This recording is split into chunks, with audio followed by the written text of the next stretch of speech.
इस क्वेश्चन में देखो हमें क्या दिया हुआ है। सबसे पहले तो हमें ये स्विच के बारे में समझना ज़रूरी है कि ये स्विच टाइप के सर्किट को हम कैसे सॉल्व करेंगे। ओके, तो हमें ये स्विच दिया हुआ है, ये हम मान लेते हैं 1 पोजीशन और ये हम मान लेते हैं 2 पोजीशन। तो तुम्हें डायरेक्शन से क्या पता लग रहा है कि at t equal to 0 switch कहाँ पे कनेक्ट होगा, 1 पे या 2 पे? तुम्हारे अकॉर्डिंग बताओ।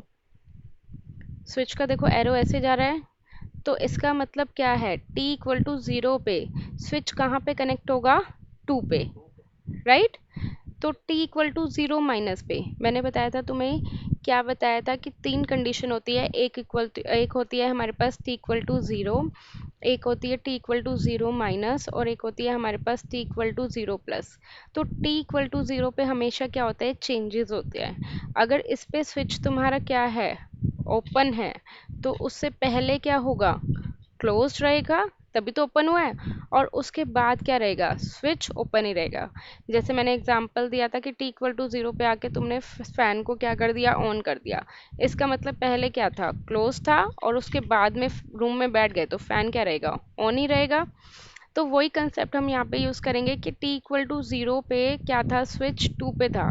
तो इसका मतलब क्या है कि t इक्वल टू 0 माइनस पे जस्ट उससे 1 सेकंड पहले, 0 माइनस का क्या मतलब है, जस्ट उससे 1 सेकंड पहले स्विच कहाँ पे होगा, 1 पे होगा, राइट। ये यही मतलब है। अब देखो इन्होंने क्या पूछा हुआ है, आई नॉट 0 माइनस, मतलब इन्होंने किसकी कंडीशन पूछी हुई है, आई नॉट की वैल्यू पूछी हुई है। आई नॉट बेसिकली ये इंडक्टर के अक्रॉस करंट पूछना चाह रहे हैं। ओके, इंडक्टर के अक्रॉस करंट और 0 माइनस वाली कंडीशन पे। तो उसके लिए हमें क्या करना पड़ेगा, सर्किट रीड्रॉ करना पड़ेगा at t equal to 0 minus. सबसे पहले हम ऐसे लिखते हैं, at t equal to 0 minus पे हमारे पास स्विच कहाँ पे होगा। देखो अगर t इक्वल टू 0 माइनस है तो हमारा स्विच किससे कनेक्ट होगा, 1 से कनेक्ट होगा, राइट। ड्रॉ कर लें दोबारा डायग्राम। यहाँ पे मेरे पास सप्लाई थी, यहाँ पे मेरे पास स्विच 1 था और इससे मैंने कनेक्ट कर दिया। यहाँ पे रजिस्टर था और यहाँ पे क्या था, हमारे पास इंडक्टर था, करेक्ट। अब 1 से कनेक्ट होगा तो इसका मतलब 2 से कनेक्ट नहीं होगा, एक ही से कनेक्ट हो सकता है, या तो 1 से या 2 से। अब 2 से कनेक्ट नहीं होगा तो ये 70 ओम का क्या कोई रोल है, क्योंकि 70 ओम में तो कोई सप्लाई जा ही नहीं रही, तो इसमें कोई करंट नहीं जा रहा, तो इसको हम कंसिडर करेंगे, नहीं करेंगे, क्योंकि उसमें कोई करंट जा ही नहीं रहा। देख सकते हो, अगर मैंने यहाँ पे स्विच 1 को कनेक्ट कर दिया तो तुम्हारा ये डायग्राम किस तरह से बनेगा, यहाँ पे था 70 ओम, करेक्ट। तो क्या ये 70 ओम में करंट जा रहा है, नहीं जा रहा। तो इसमें नहीं जा रहा तो उसका कोई रोल नहीं है, उसको हटा दो, ठीक है। अननेसेसरी वो कंफ्यूजन ही क्रिएट करेगा, उसको हटा दो कम्प्लीटली।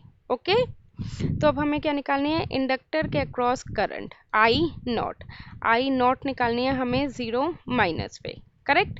अब मैंने तुम्हें एक चीज़ बताई थी कि इंडक्टर में अगर बहुत टाइम से करंट जाता है तो वो किसकी तरह बिहेव करता है, शॉर्ट सर्किट की तरह।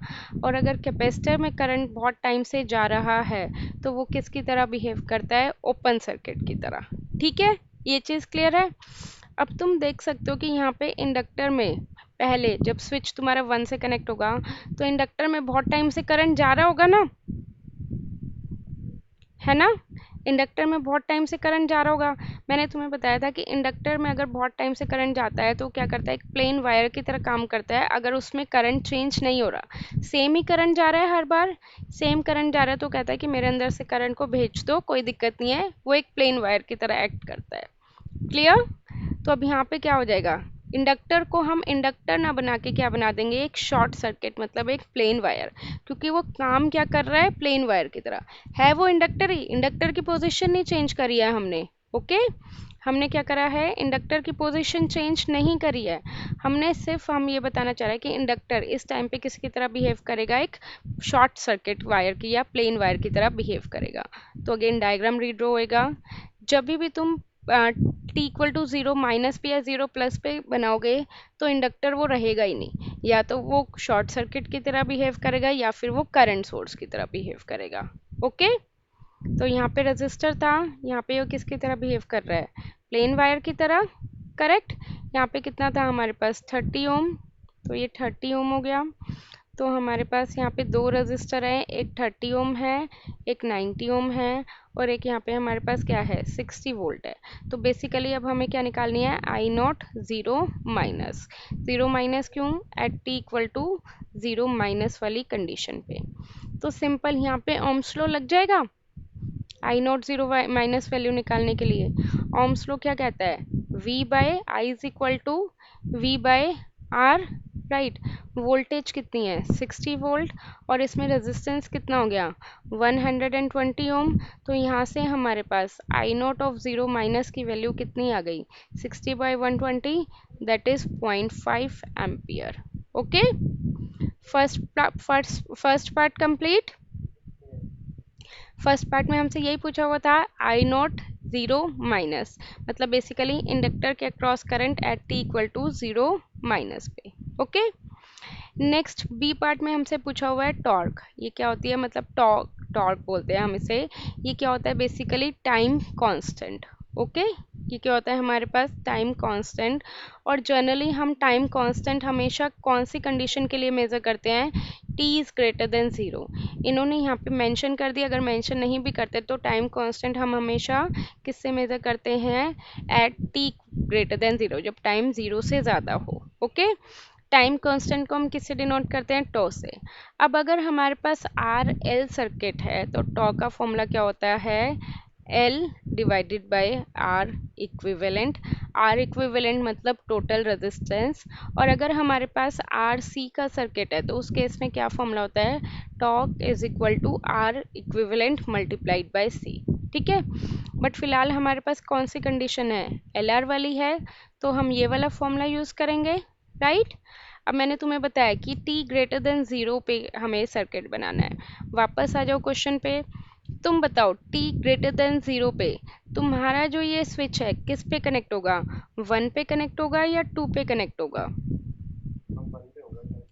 t ज़ीरो माइनस पे वन पे कनेक्ट था, तो t ज़ीरो प्लस पे, ग्रेटर देन ज़ीरो मतलब t ज़ीरो प्लस पे किस पे कनेक्ट होगा, वन पे कनेक्ट होगा या टू पे कनेक्ट होगा, टू पे कनेक्ट होगा। तो डायग्राम फिर से रीड्रॉ कर लें, इसमें हमें बार बार डायग्राम रीड्रॉ करने ही पड़ेंगे, ठीक है। तो टू पे कनेक्ट है तो 70 ओम से कनेक्ट है, और ये तुम्हारा स्विच टू हो गया। यहाँ पे क्या हो गया 90 ओम था, और यहाँ पे इंडक्टर की वैल्यू क्या थी हमारे पास 0.32 हेनरी। अब देखो मैं अभी यहाँ पे डायग्राम बना रही हूँ कि यहाँ पे क्या था, वन से कनेक्टेड नहीं है, वन से कनेक्टेड नहीं था तो क्या थी, बैटरी थी। तो अब जब ये इससे कनेक्टेड ही नहीं है सर्किट बैटरी से, तो क्या कोई इसका रोल है, जब टू से कनेक्टेड नहीं था तो मैंने रेजिस्टेंस को हटा दिया था क्योंकि उसका कोई करंट नहीं जा रहा।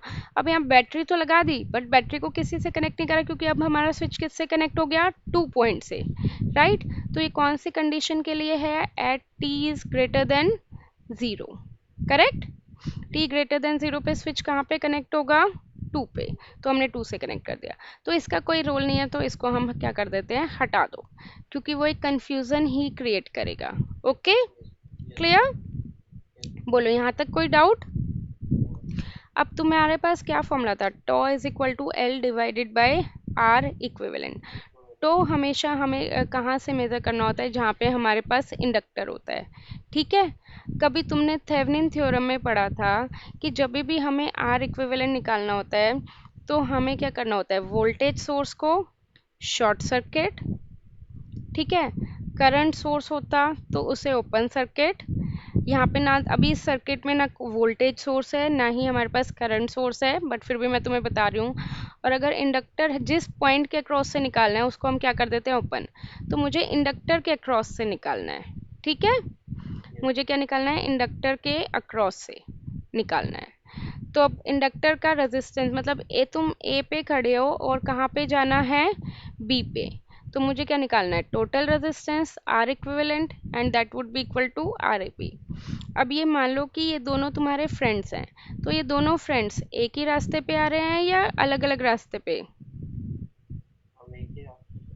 एक ही रास्ते पे आ रहे हैं, तो इट मीन्स ये दोनों किस में कनेक्ट है, सीरीज में या पैरेलल में,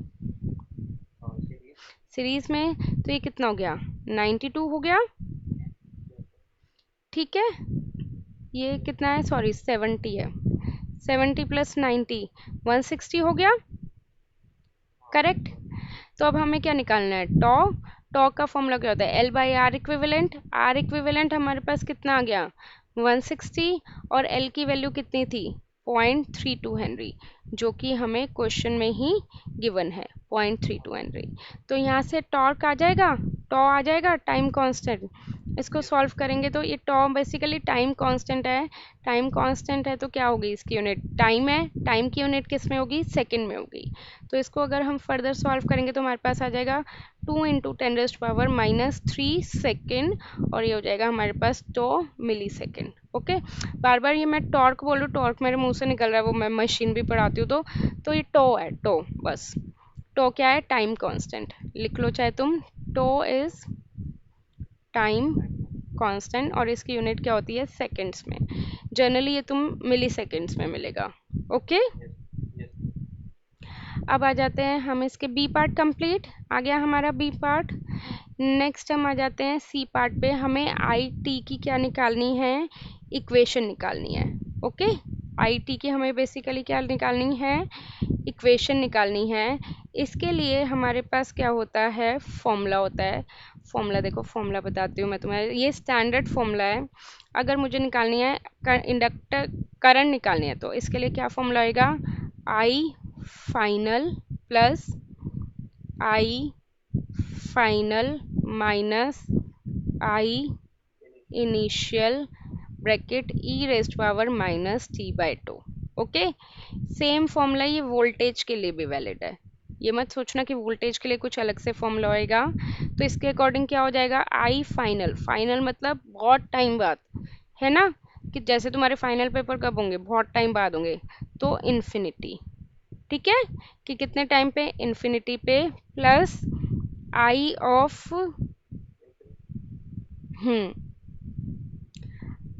आई of,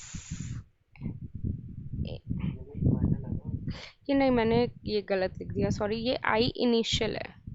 I of initial minus I of final. तो आई इनिशियल, आई इनिशियल किस में होगा, शुरुआत में, जब तुम्हारा सेमेस्टर शुरुआत हुआ था, जीरो माइनस, बिल्कुल स्टार्टिंग क्या होगी, जीरो माइनस वाली condition. Again minus I final, I final क्या होएगा, I of infinity E raised power minus T by two. Okay, तो अगेन ये भी स्टैंडर्ड फॉर्मूला है, तुम्हें ये फॉर्मूला याद कर लो। अब देखो मर्जी है तुम्हारी, इस टर्म्स में याद करना तो इन टर्म्स में कर लो, इन्फिनिटी और जीरो माइनस के टर्म्स में याद करना तो इस टर्म्स में कर लो। ओके, ठीक है। अब ये आई जीरो माइनस ये पर्टिकुलर किसके अक्रॉस पूछ रहे हैं, इंडक्टर के अक्रॉस ही पूछ रहे हैं। आई जीरो माइनस की तो वैल्यू याद है हमने निकाल ली थी, कितनी आई थी 0.5।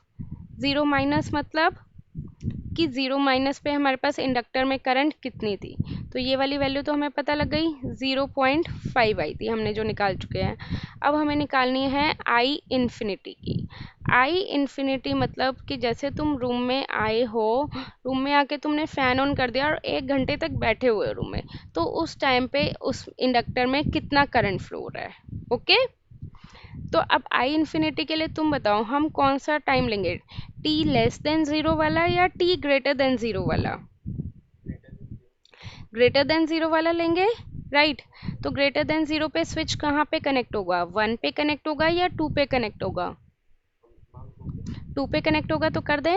तो इसलिए अब इस बार हम क्या लिखेंगे, at T equal to infinity. Okay, at T equal to infinity हमारा स्विच कहाँ पे कनेक्ट है, 2 पे कनेक्ट है। डायग्राम रीड रो बार बार करना पड़ेगा, 1 पे कनेक्ट नहीं है तो मैं 1 वाला सिस्टम बना ही नहीं रही, ठीक है। ये 70 ओम है, ये 90 ओम है, ये 0.32 हेनरी है, प्लस माइनस V1 ये दिया हुआ है, ये ऐसे कनेक्टेड है। अब मैंने बताया था तुम्हें कि इंडक्टर क्या है, इंडक्टर की तरह रहता ही नहीं है, या तो वो प्ले शॉर्ट सर्किट हो जाएगा या ओपन सर्किट हो जाएगा। अब इंडक्टर में क्या है, इंडक्टर में बहुत टाइम से करंट फ्लो हो ही जा रही है। ओके, जैसे मैं एक मान के चल रही हूँ कि जो रजिस्टर होता है वो इंसान की तरह होता है, भूखा बैठा रहता है, उसे सिर्फ और सिर्फ खाने को चाहिए होता है। और इंडक्टर है, इंडक्टर एक भगवान की तरह होता है, उसे सिर्फ देना है जो उसके पास है, ठीक है। अब इंडक्टर ने पहले क्या कर रहा था, वो इंडक्टर देखो यहाँ पे कनेक्टेड था ना, इंडक्टर यहाँ पे पहले t इक्वल टू 0 माइनस पे इंडक्टर यहाँ पे कनेक्ट था, तो उसने इससे बैटरी से सारा का सारा खाना ले लिया, मतलब बैटरी से सारी की सारी एनर्जी ले ली। और इंडक्टर क्या कर सकता है, इंडक्टर एक स्टोरिंग एलिमेंट है, तो इंडक्टर एनर्जी को क्या कर सकता है, स्टोर कर सकता है, रेजिस्टर स्टोर नहीं कर सकते। तो इसने बैटरी से क्या करा, सारा खाना ले लिया और सारा का सारा खाना क्या कर दिया, स्टोर कर लिया अपने पास, जमा कर लिया, मतलब सारी की सारी एनर्जी इसने जमा कर ली। अब इंडक्टर जो है एनर्जी वो किस फॉर्म में स्टोर करता है, करंट की फॉर्म में, राइट। याद हो तो मैंने तुम्हें बताया था कि अगर इंडक्टर में हमारे पास बहुत सारी एनर्जी है तो किसकी तरह बिहेव करता है, करंट सोर्स की तरह बिहेव करता है। अगर कैपेसिटर में हमारे पास बहुत सारी एनर्जी है तो वो किसकी तरह बिहेव करता है, वोल्टेज सोर्स की तरह करता है, राइट। यही बताया था। अगर इंडक्टर में एनर्जी है तो इंडक्टर में बेसिकली हम क्या निकालते हैं, करंट निकालते हैं, I L zero minus would be equal to I L zero plus, और वो कैपेसिटर में हम मेनली क्या निकालते हैं, वोल्टेज निकालते हैं, V C zero minus is equal to V C of zero plus, यही निकालते हैं ना। तो अब इंडक्टर इंडक्टर ने क्या करा, बहुत सारा खाना स्टोर कर लिया। अब ये क्या है, मैंने बताया था कि भगवान की तरह है, तो ये क्या करेगा, खाना अपना जितना इसने एनर्जी स्टोर करी है ये सारा का सारा खाना क्या कर देगा, दे देगा, ठीक है। तो ये किसकी तरह बिहेव करेगा इस टाइम पे, करंट सोर्स की तरह। फिर से बोल रही हूँ मैं, ये किसकी तरह बिहेव करेगा, करंट सोर्स की तरह, क्योंकि इसने ये अब ये कब देगा खाना, जब कोई इन दोनों भूखे रेजिस्टर को कोई और खाना नहीं दे रहा। क्या कोई इन दोनों के साथ बैटरी कनेक्टेड है जो इन्हें खाना दे सके, नहीं है ना, सिर्फ एक यही है जो इन्हें एनर्जी देगा, क्योंकि इसने बहुत सारी स्टोर कर रखी है। अब ये एनर्जी जो देगा, इंडक्टर है तो करंट सोर्स बन जाता है, और अगर यहाँ पे इंडक्टर की जगह कैपेसिटर होता तो क्या बन जाता, वोल्टेज सोर्स, ठीक है। इंडक्टर की जगह कैपेसिटर होता तो क्या बन जाता, वोल्टेज सोर्स। तो अब ये क्या करेगा, इन्हें खाना देगा। पहले बताओ यहाँ तक कोई डाउट, ये देखो थोड़ा सा डिफरेंट है कंसेप्ट।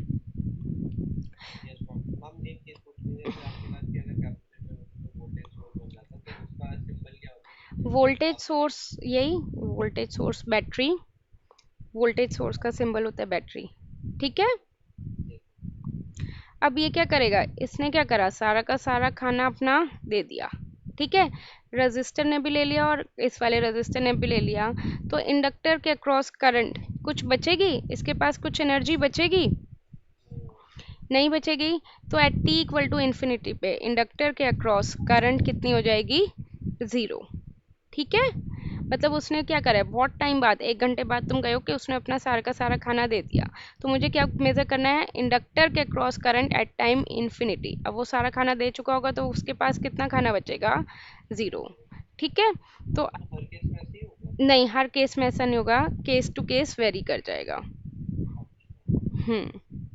तो यहाँ पे आई इन्फिनिटी की वैल्यू क्या हो गई, ज़ीरो प्लस, ये पता थी, अगेन आई इन्फिनिटी की वैल्यू क्या हो गई, zero, E raised power minus T by tau की वैल्यू तुमने निकाली थी, कितनी निकाली थी, 2 × 10⁻³ निकाली थी ना। कितनी आई थी टो की वैल्यू, 2 × 10⁻³ मतलब 2 मिली सेकेंड। तो यहाँ पे पुट कर दे -t/2 मिली सेकेंड। बोलो यहाँ तक कोई डाउट, क्लियर है। तो इसको हम फर्दर सॉल्व कर सकते हैं, तो हमारे पास क्या इक्वेशन आ जाएगी, 0.5 e⁻²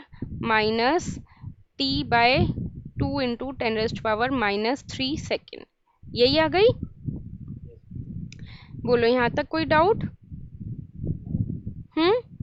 इसको हम फर्दर यहाँ पे छोड़ना है तो यहाँ पे छोड़ दो, फर्दर सॉल्व करना है तो 2 × 10⁻³ को ऊपर ले जाओ, ओके। तो ये कितना हो जाएगा, 1/2, और ऊपर कितना हो जाएगा 1000, तो ये कितना हो गया हमारे पास 500। तो फाइनल इक्वेशन आ गई हमारे पास 0.5 e⁻⁵ ओके। ये आ गई हमारे पास आई ऑफ टी की इक्वेशन की फॉर्म में, करेक्ट। सी पार्ट भी कंप्लीट, आई टी भी इन्होंने पूछा हुआ था। नेक्स्ट इन्होंने पूछा हुआ है V1 for t is greater than 0 and V2 for t is greater than 0, okay. t is greater than 0 है तो हमारा कौन सा स्विच होगा, किस पे कनेक्ट होगा, 2 पे कनेक्ट होगा या 1 पे कनेक्ट होगा, टी इज ग्रेटर देन 0 पे तुम्हारा स्विच किस पे कनेक्ट होगा, 2 पे कनेक्ट होगा या 1 पे कनेक्ट होगा, 2 पे कनेक्ट होगा। तो अगेन डायग्राम सेम वही बनेगा, टी इज ग्रेटर देन 0 का तुम्हारा स्विच कहाँ पे कनेक्ट है, 2 पे। तो इस तरह का डायग्राम बनेगा। अब इन्होंने पूछा हुआ है प्लस माइनस V2 और प्लस माइनस V1, यही पूछा हुआ है ना। तो V1 मतलब that is the voltage across inductor, है ना। अब तुम्हें पता है वोल्टेज अक्रॉस इंडक्टर का क्या फॉर्मूला होता है, L di/dt, यही पढ़ा हुआ है ना। तो वोल्टेज अक्रॉस इंडक्टर का क्या फॉर्मूला है, L di/dt। L की वैल्यू हमें पता है 0.32 है। d/dt I की वैल्यू हमें पता है, अभी अभी हमने निकाली है। क्या इक्वेशन आई थी I की हमारे पास, ये हमारे पास इक्वेशन आई थी 0.5 e⁻⁻500t, राइट। पुट कर दे e⁻⁻500t, सिंपल डिफ्रेंशिएशन है, सॉल्व हो जाएगा। 0.32 एज इट इज, e⁻⁻500t का डिफ्रेंशिएशन लेंगे तो -500 आगे आ जाएगा और e⁻⁻500t एज इट इज रहेगा। इसको हम फर्दर सॉल्व कर सकते हैं, तो ये कितना आ जाएगा -80 e⁻⁻500t। क्लियर। नेक्स्ट हमें निकालनी है V2 की वैल्यू। V2 मतलब वोल्टेज अक्रॉस रजिस्टर, राइट, यही होगी। तो वोल्टेज अक्रॉस रजिस्टर का हमारे पास क्या फॉर्मूला होगा,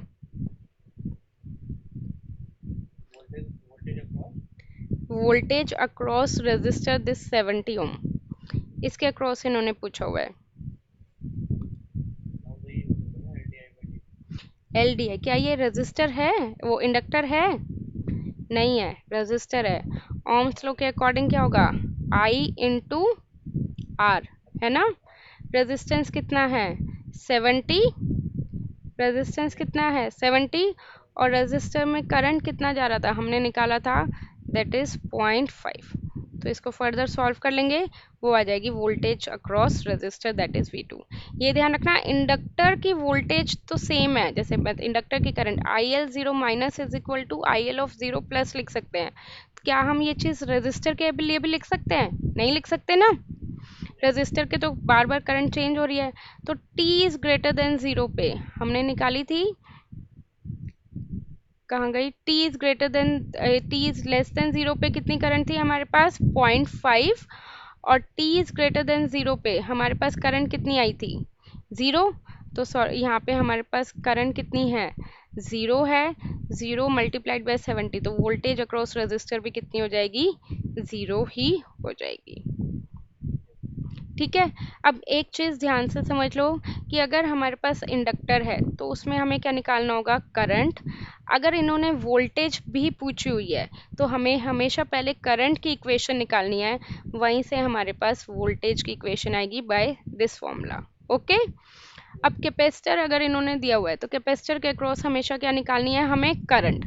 बट इन्होंने अगर पूछी है वोल्टेज तो किस फॉर्मूले से आएगी, I is equal to C d V C by, sorry voltage पूछिए तो वोल्टेज का क्या हो जाएगा 1/c integral of IC dt।